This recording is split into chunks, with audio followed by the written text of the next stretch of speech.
నమస్కారం. నేటి పంచాంగం జనవరి 23, 2024 శ్రీ శోభకృత్నామ సంవత్సరం, ఉత్తరాయణం, హేమంత ఋతువు, పుష్యమాసం, శుక్లపక్షం.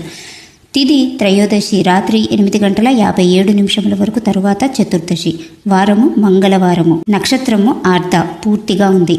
యోగము ఐంద్ర ఉదయం 8:05 వరకు, తరువాత వైద్యుతి. కరణం కౌలవ ఉదయం 8:12 వరకు, తరువాత తైతుల. శుభ సమయం మధ్యాహ్నం 12 నుండి 1 వరకు. వర్జము మధ్యాహ్నం 2:40 నుండి 4:19 వరకు.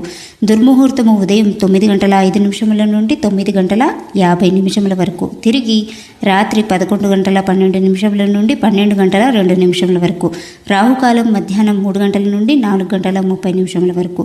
ఇక సూర్యోదయం ఉదయం 6:33, సూర్యాస్తమయం సాయంత్రం 5:42 వరకు. ఇవాల్టి ప్రత్యేకము ప్రదోష వ్రతం. సంధ్యా సమయం నందు శివుని ఆరాధన